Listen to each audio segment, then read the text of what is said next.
चलिए बताइए कल कहाँ तक हुआ था? 6.1 तक।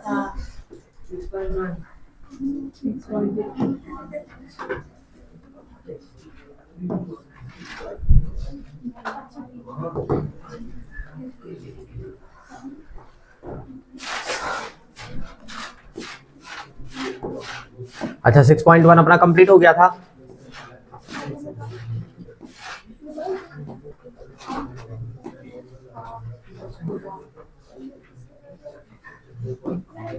देखो ध्यान से देखना थोड़ी से।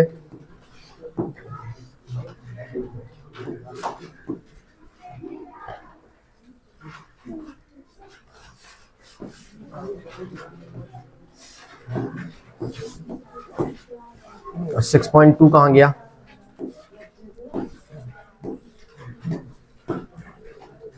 ये बेटा ध्यान से देखो और ध्यान से सुनना और समझना, ठीक है। ये जो दो क्वेश्चन है ना, ये वाले जो दो क्वेश्चन अपने हैं, ये दोनों क्वेश्चन, ठीक है, इंपॉर्टेंट है और ये दोनों दो नंबर में आते ही आते हैं, ठीक है। मतलब डायग्राम बना देगा और डायग्राम बनाने के पश्चात क्या कहेगा, बोलेगा कि आपको ये देखो, जैसे यहाँ पे बाकी जगह तो मान रखा है, लेकिन यहाँ पे क्या बोला है, मान छोड़ दिया ना, बोला यहाँ का मान ज्ञात करना है। 1 2 यहाँ पे देखो सब यहाँ पे का मान छोड़ के रखा है ना, बोला है यहाँ का मान आपको क्या करना है, ज्ञात करना है, ठीक है।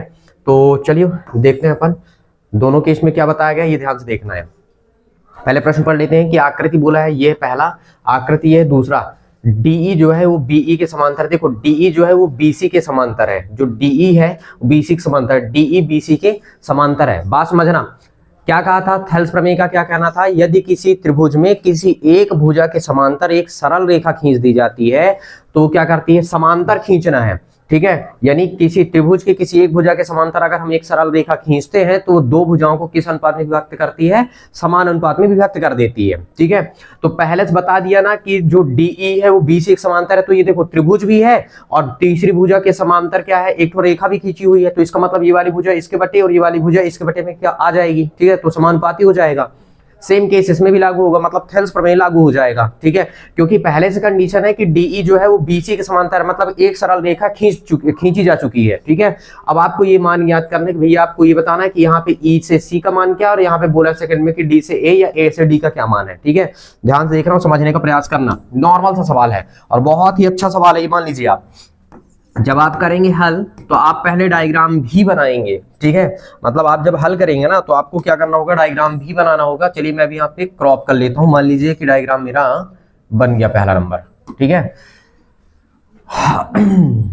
ये देखिए साइड में बनाइएगा और लिखिएगा, क्या लिखेंगे आप, दिया है, क्या दिया बेटा, अगर ध्यान से देखो AD का मान कितना है बेटा, 1.5 cm, D से B का मान कितना बेटा, DB का मान कितना हुआ 3 cm, A से E का मान कितना है बेटा, A से E का मान, A से E कितना दिया है बेटा 1 सेंटीमीटर, और पता है बेटा E से C का मान कितना है, कुछ नहीं है, तो इसको मानोगे x सेंटीमीटर, ब्रैकेट में क्या लिख देना, माना, कोई दिक्कत नहीं ना। अब देखो क्या बताया है, ठीक है, ये तुम्हारे पास ये दिया है, और क्या दिया है कि जो DE है वो BC के समांतर है, तो आप लिखोगे क्या, और DE जो है समांतर है किसके, BC के, किसके समांतर है, BC, DE समांतर है किसके बेटा, BC, तो आप लगाओगे क्या, थेल्स प्रमेय से, किससे, थेल्स प्रमेय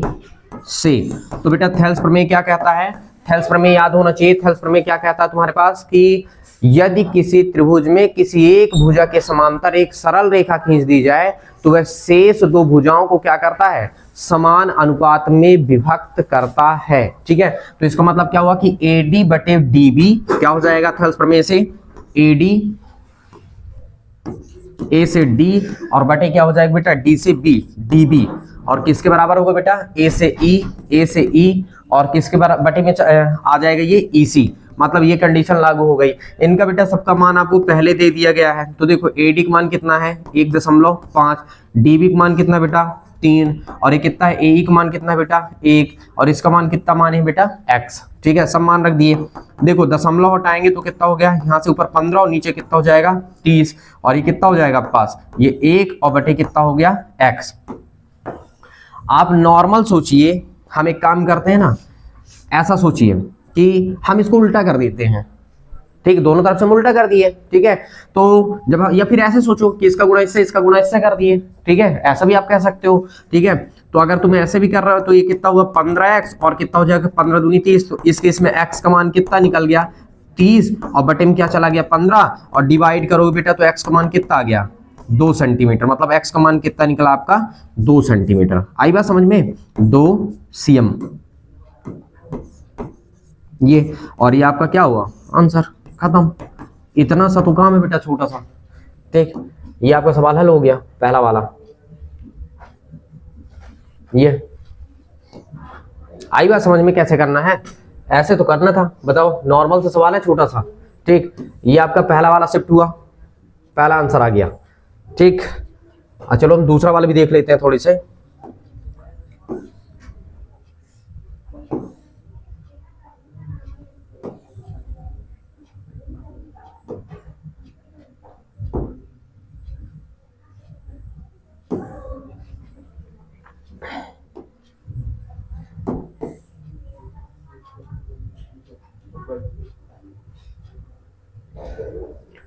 ये था अपना सेकंड नंबर।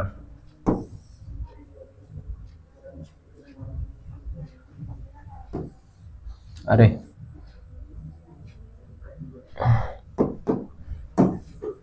चलो, इसके लिए आप जब हल करोगे, सेकंड नंबर है ये। ठीक, तो हल आपके पास क्या है देखिए,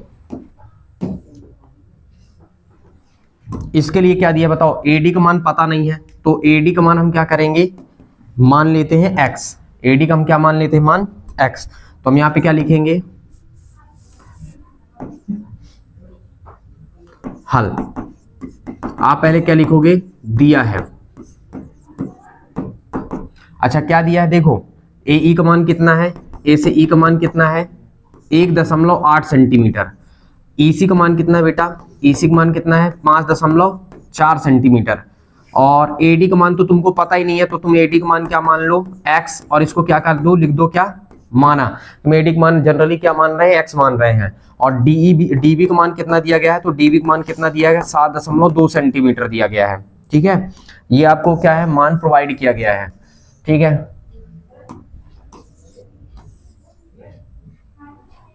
अब बताइए और क्या दिया है आपको। और ये पहले से बताया है कि जो डीई है, क्या है, जो डीई है वो समानांतर है, यानी समांतर है किसके, बीसी के। तो आप क्या लगाएंगे, थेल्स प्रमेय से।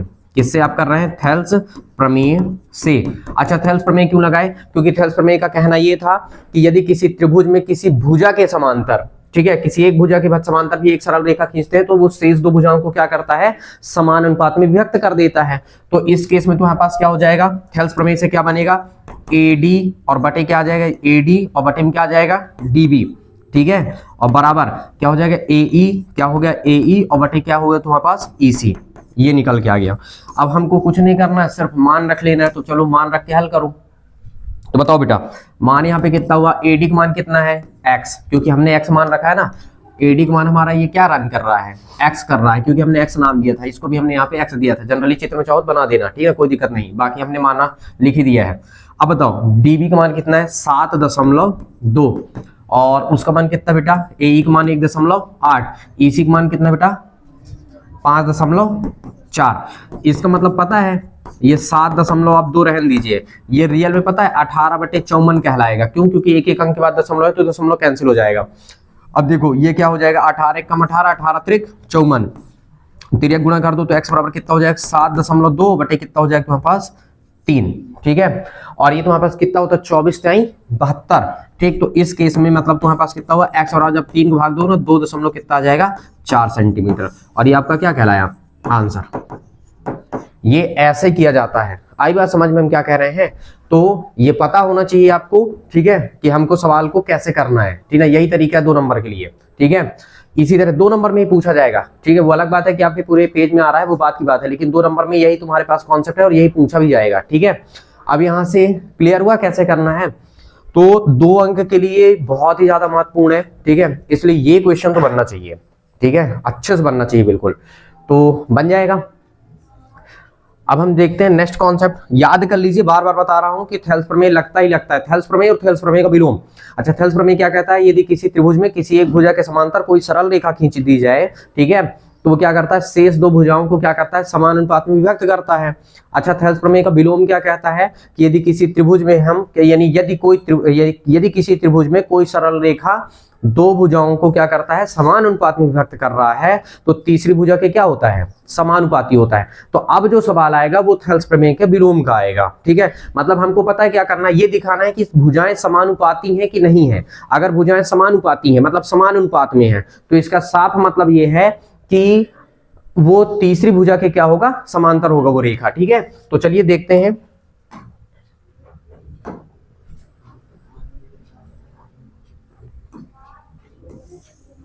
ये देखिए, ये वाला क्वेश्चन काफी पूछा जाता है।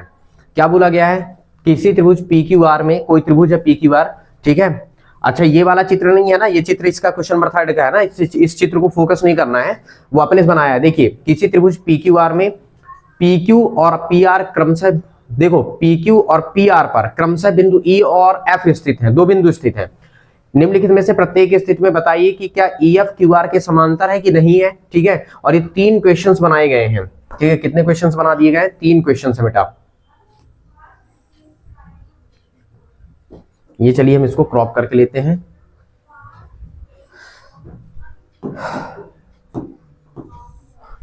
ये आपका कुछ भी नहीं है, इससे आपको बिल्कुल भी मतलब नहीं होना चाहिए।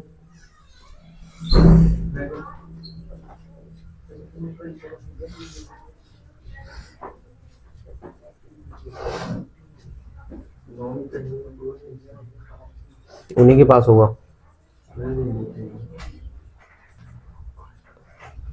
मंगा लीजिए किसी से, नियरेस्ट वालों से, आसपास वालों से मंगा लीजिए। गेट क्लोज कर दीजिएगा, ठीक। अब देखिए, ये हुआ। अब अगर हम देखें त्रिभुज, किसी त्रिभुज पी क्यू आर की भुजा में क्या बताया गया? देखो, कोई त्रिभुज है पी क्यू आर नामक कोई त्रिभुज है, और बताया कि पी क्यू और पी आर पर, ठीक है। जैसे अगर हम चाहते हैं, मान लीजिए हमने एक त्रिभुज बनाया, ठीक है, ये लीजिए, हमने एक त्रिभुज बना लिया। इस त्रिभुज में क्या बताया गया है? अगर हम बात करें,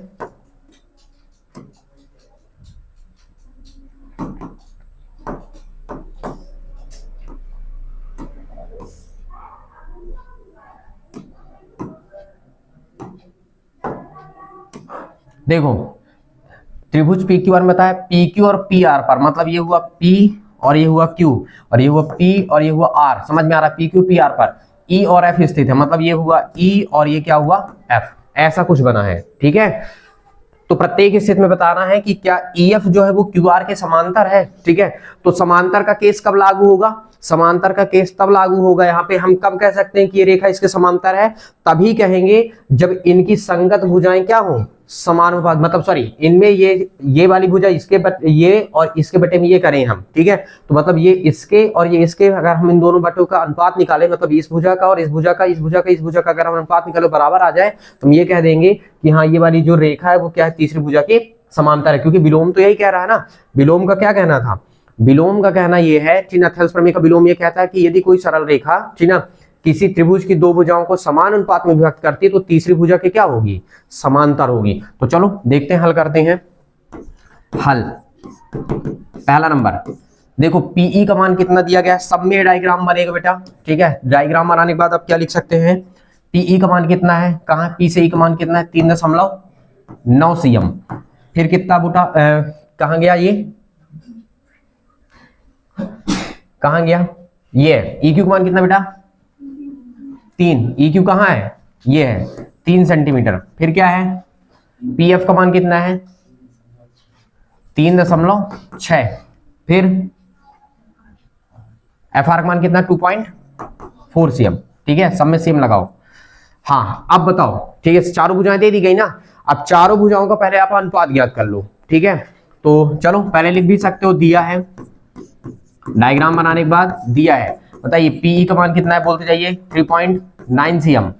फिर क्या बोला, ई क्यू का मान कितना है बेटा 3 cm। फिर कितना बेटा, पी एफ का मान कितना है 3.6 cm। फिर कितना है, एफ आर का मान कितना है 2.4 cm, ठीक है, सेंटीमीटर। अब बताओ, अब हम क्या करते हैं, बटे करके देखते हैं, चेक करते हैं क्या दोनों मान बराबर है कि नहीं है, ठीक है। तो अब बताना, हम क्या करेंगे, चेक करते हैं। तो पीई बटे ई क्यू, पीई बटे ई क्यू, फिर हमने क्या किया पीएफ और बटे क्या हुआ एफ आर, ठीक। अब अगर हम मान रखते हैं तो कितना है 3.9 बटे 3, और इधर कितना है 3.6 और बटे 2.4। क्या इस केस में अगर आप मान निकाल रहे हो तो देखो, या फिर आप पता है सिंगल सिंगल भी निकाल सकते हो, ठीक ना, अगर आप चाहो ना तो सिंगल सिंगल भी निकाल सकते हो। जैसे अगर सिंगल सिंगल की बात करें ना तो आप ऐसे निकाल सकते हो। अब ठीक, इसका मान कितना निकल रहा है, देखो 3.9, जैसे ए नंबर डाल दो, ठीक ना, कि ए नंबर हम ये डाल रहे हैं 3.9 बटे कितना हुआ 3। अब आप ये बताइए, इसको हम क्या लिख सकते हैं 39, और इसको हम क्या लिख सकते हैं 30, दशमलव हटा के, तो कितना हो जाएगा 13 तिहाई 39, और कितना हो जाएगा तुम्हारे पास 10 तिहाई 30, ठीक। तो कुल मिला के एक बटा हम लोग कितना आ गया तुम्हारे पास 3, ठीक है, ऐसा भी आप लिख सकते हो। तो या फिर 1.3 निकल के आ गया, ठीक है, और ये बन गया क्या समीकरण नंबर तुम्हारे पास 1, ठीक है। या फिर तुम यहाँ पे भी छोड़ सकते हो, 13/10 में भी छोड़ सकते हो, इससे कोई फर्क नहीं पड़ेगा। अच्छा, इसके बाद अगर आप चाहें, जैसे आपने ये निकाला, तो इसके बाद अगर आप चाहें तो सेकंड नंबर बी नंबर डाल के निकालिए उधर का पीएफ, पीएफ क्या है पीएफ, और बटे कितना आ गया तुम्हारे पास एफ आर। अब बताओ उसका मान कितना है 36, 3.6, 36 नहीं है, और 2.4।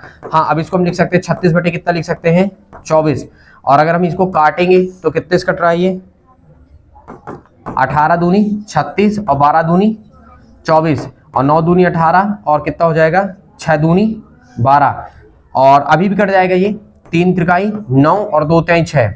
अगर हम इसको भाग देंगे तो कितना आएगा ये तुम्हारे पास 1.5 के अप्रॉक्स आएगा, है ना। तो अगर हम इसको भाग भी दे रहे हैं तो कितना आ रहा है 1.5। ये समीकरण नंबर 2। क्या समीकरण 1 और 2 से बराबर दिख रहा है मान, क्या वैल्यू बराबर है क्या, नहीं है, तो आप क्या लिखेंगे, यहाँ पे लिखोगे क्या समीकरण 1 व 2 से क्या दिखा है आपको कि पीई जो है, पीई बटे जो EQ है वो बराबर नहीं है किसके, पीएफ बटे किसके तुम्हारे पास FR के, ठीक। आता है तुम्हारे पास, लिख सकते हो आता है, ठीक।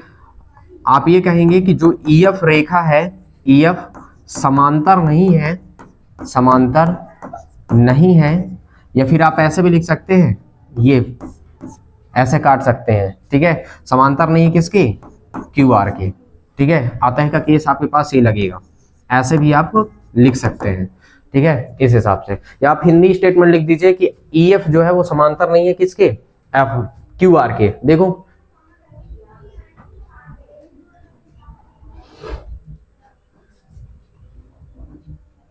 ये देखो, ये EF जो है क्या QR के समांतर है, नहीं है। क्यों नहीं है, क्योंकि इनका जो अनुपात है ना वो बराबर नहीं आया, ठीक है। जैसे यार समझ सकते हो 13/10 आना था, तो यहाँ पे भी 13/10 आना था, क्या आ रहा है, क्या नहीं आ रहा है, ठीक है। डिवाइड करने के पश्चात भी आप देख रहे हैं कि कोई दोनों तरफ बराबर नहीं आ रहे, इसका मतलब ये क्या है समानुपाती नहीं है, इनकी भुजाएं समानुपाती नहीं है। अगर भुजाएं समानुपाती नहीं है तो इसका क्या मतलब हुआ, इसका मतलब ये हुआ कि जो रेखा है वो क्या है, इसके समांतर नहीं है, ठीक है, ये कंडीशन सी है, ठीक है।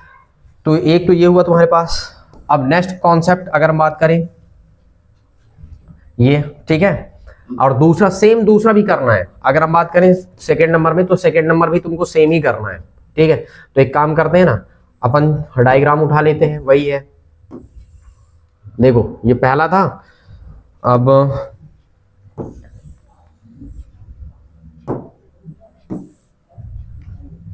दूसरे नंबर का सवाल देखते हैं, सेकंड नंबर बताओ।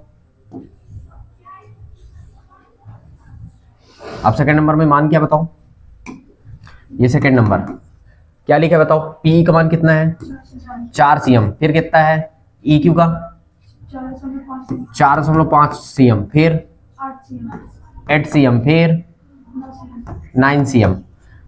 देखो ये हुआ, दिया है का केस सेम लिखना है आपको बना के, ठीक है। आप दिया है का केस बिल्कुल सेम लिख लीजिएगा, कोई दिक्कत नहीं, ठीक है। देखिए अब से आपको लिखना है, मैं बता रहा हूं क्या हो, आप निकाल रहे हैं पीई, पी बटे आपने क्या निकाला ई क्यू, इसका मान कितना है 4, इसका मान कितना है 4.5, ऊपर कर दिए 40, नीचे कर दिए कितना 45, हो गया। क्या कट रहा है ये, ठीक कट जाएगा, ठीक ना, तो 5 से कट जाएगा, 8 पंचे 40 और 9 पना 45, इक्वेशन नंबर फर्स्ट, ठीक है। इसका मतलब इधर 8/9 तो उधर भी 8/9 आना चाहिए अब, ठीक है। तो देखो ये हमारे पास ए नंबर हमने बना दिया, बी नंबर में हम क्या निकाल रहे हैं पीएफ, और बटे क्या कर दिए हम एफ आर, ठीक है। अच्छा उधर कितना हुआ 8 और बटे 9, आ तो गया, दोनों समान आ गया, वही तो है, ठीक है। तो आप क्या लिखेंगे, जब आपने ये निकाला तो बिल्कुल इक्वल आ गया, ठीक है। तो आप लिखेंगे ऐसा लिखेंगे, ठीक है, समीकरण 1 व 2 से, ठीक है, क्या दिखा कि पीई बटा ई क्यू बराबर है पी एफ बटे एफ आर के, ठीक है, आता है, ठीक है। थेल्स प्रमेय के विलोम से, थेल्स प्रमेय के विलोम से, ठीक है, क्या हो गया, ई जो है ई एफ जो है वो समांतर है किसके क्यू आर के, बस खत्म। और ये क्या हो गया पी आर ओ भी ई डी, प्रूफ, एक हिसाब से ये प्रूव करना था, ठीक है। समझ में बात आई, इतना नॉर्मल सा है, ऐसे लिखा जाता है। और अगर नहीं है तो फिर आप बताओ समीकरण 1 से और 2 से बराबर नहीं आता है, जो ई एफ रेखा है वो क्यू आर के समांतर नहीं है, आता है ई एफ क्यू आर के समांतर नहीं है। अगर काटना नहीं है ना ऐसे, तो मैं तो कहता हूं कि आप काटने की बजाय थोड़ी सी हिंदी स्टेटमेंट लिखे यहाँ पे तो ज्यादा अच्छा रहेगा। क्या लिखेंगे आप, आता है E F comma Q R के समांतर नहीं है, बस ये केस है, ठीक है। तो ये समझ में आया। अब तीसरा नंबर बचा है, तो तीसरा नंबर तो तुम खुद ही कर सकते हो, बन जाएगा ना, ठीक है, पॉइंट वाला है, ठीक है। अगर आप चाहें तो कर सकते हैं, बाकी अगर दिक्कत हो रही है तो चलो मैं बता दे रहा हूं, चलो यहीं पे बता देता हूं ना, काहे परेशान किए हो,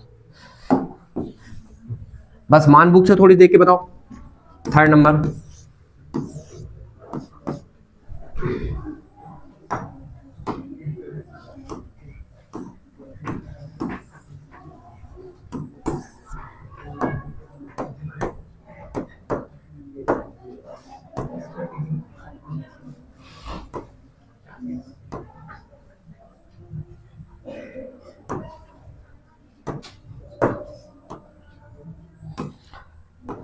हाँ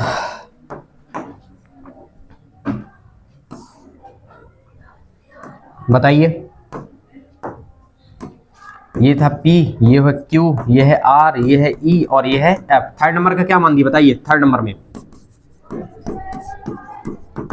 बताओ PE का मान कितना बेटा 0.18 cm। दूसरा अच्छा P से Q दिया है, वाओ, PQ का मान 1.28, फिर PR का मान कितना है 5.6, फिर PF का मान 0.36 cm में है सब, ठीक है। अब ध्यान से देखना, यहाँ पे सवाल अच्छा भी है, ठीक ना, थोड़ी सी फंसाने का भी काम कर रहा है अपने हिसाब से। PE कहाँ पे लिखा है, P से E, तो P से E का मान कितना है 0.18, वो ये दिया है, ठीक है। अच्छा सेकेंड P से Q, तो P से, अब देखो P से Q पूरा दे दिया है मान, मतलब इसके सहित जोड़ के रख दिया। तो आप देखिए P से Q का मान, अगर आप मतलब P से Q का मान दिया, तो अगर तुमको EQ का मान चाहिए तो आप क्या करोगे, PQ में 0.18 घटा दो। तो जब देखो इससे जब हम घटाएंगे ना, इससे 8 में देखो 8 में 60 कितना हो गया 0, फिर 2 में से गया कितना बचा 1 दशमलव, और कुल मिला के ये 1 दशमलव कितना हो जाएगा 10 सेंटीमीटर, ये निकलेगा EQ का मान। समझ गए हम क्या बोले। अब देखो PR कहाँ है, मतलब PR पूरा मान दिया है, PF का मान कितना है 0.36, मतलब ये PF का मान 0.36 सेंटीमीटर। अब बोल रहा है कि PR का मान, मतलब हमको FR का मान अगर ज्ञात करना है, तो इसका मतलब हम इससे घटा दें तो ये कितना हो जाएगा 0, और इससे घटाएंगे कितना बच गया 2 और इससे घटाएंगे तो 2, मतलब 2.20। ठीक है, आई बात समझ में? कितना आ गया तुम्हारे पास? 2.20। तो मैं इसको यहां तक लिख देता हूँ 2.20 cm। आई बात समझ में? ठीक है, आपको कैसे निकालना है तो यहाँ पे लिख सकते हो अतः, यहाँ पे तुम ये लिख सकते हो, क्या लिख सकते हो अतः अगर तुमने EQ को मान निकाला तो EQ को मान कितना है 1.10 cm, और तुम्हारे पास दूसरा क्या निकला है PR का मान आपने निकाला, कितना निकाला 2.20 cm। ठीक है, अब आप चलिए चेक करिए, ए नंबर डालिए। ए नंबर में आप क्या करेंगे PE बटे आप क्या कर रहे हो EQ, तो इसका मान क्या था, सॉरी 0.18 और इसका मान कितना है 0.10। ठीक है, कुल मिला के अगर हम एक हिसाब से देखें तो दशमलव दशमलव खत्म, 2 अंक के बाद 18 और बटे कितना हुआ 10, तो 9 और बटे 5, 9 दूनी 18, 5 दूनी 10, ये आ जाएगा। अच्छा, इसी का बी नंबर अगर हम नीचे निकालना, ठीक है ना, बी नंबर निकाल रहे हैं, क्या लिख रहे हैं अपन PF बटे FR, इसका मान 0.6 कितना हुआ 36, और ये कितना है तुम्हारे पास 2.20। यहाँ पे 36, कुल मिला के 2 अंक के बाद खत्म, 36 बटे कितना हुआ 22, तो कितना हो जाएगा 18 और बटे 11, तो ये तो कटेगा ही नहीं बेटा, समीकरण नंबर क्या 2। ठीक है, ये 9 बटे 5 है, ये 18 बटे 11, क्या दोनों बराबर है क्या? नहीं है। तो जब बराबर नहीं है तो इसका मतलब आप क्या लिखेंगे समीकरण 1 और 2 से, समीकरण 1 व 2 से क्या लिखेंगे आप कि जो PE का मान है, PE बटे जो EQ है वो क्या है PF बटे FR के समांतर यानी बराबर नहीं है। और जब बराबर नहीं है तो इसका क्या मतलब हुआ,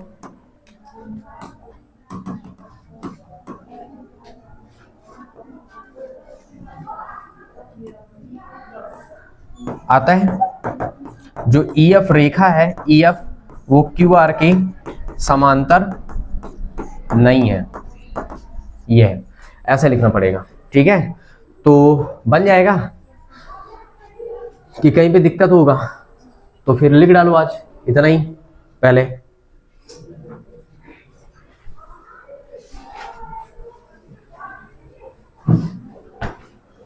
बन जाना चाहिए मेरे हिसाब से।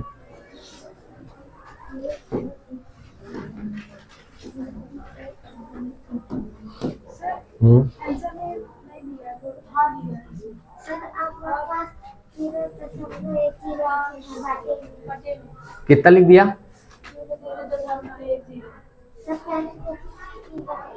ओ सॉरी, यहाँ पे ना, सॉरी डियर, यहाँ पे भी एक चीज तो मिस हुआ, मतलब तो आपने बताया क्यों नहीं, ये 1.10 था, है ना, और 2 अंक के बाद मतलब ये 18 बटे कितना हुआ 11, तो इसका मतलब ये तो समांतर निकला फिर। ठीक है, इसमें भी तो 18 बटे 11 है। फिर आप क्या लिखेंगे यहाँ पे समीकरण किससे 1 व 2 से, क्या हो गया था, मतलब ये PE जो है वो क्या है EQ के बराबर निकल के आ रहा है, मतलब PE बटे EQ बराबर किसके PF बटे FR के, ये आपस में क्या है बराबर है। और अगर बराबर है तो आप क्या लिखेंगे अतः थेल्स प्रमेय से, किससे थेल्स प्रमेय से, तो थेल्स प्रमेय से क्या कंडीशन निकल के आई अगर हम बात कर रहे हैं तो थेल्स प्रमेय से क्या हो जाएगा तुम्हारे पास जो EF है वो समांतर हो गया किसके QR के, और ये आपका क्या कहलाया आंसर, ऐसे करना पड़ेगा। ठीक है।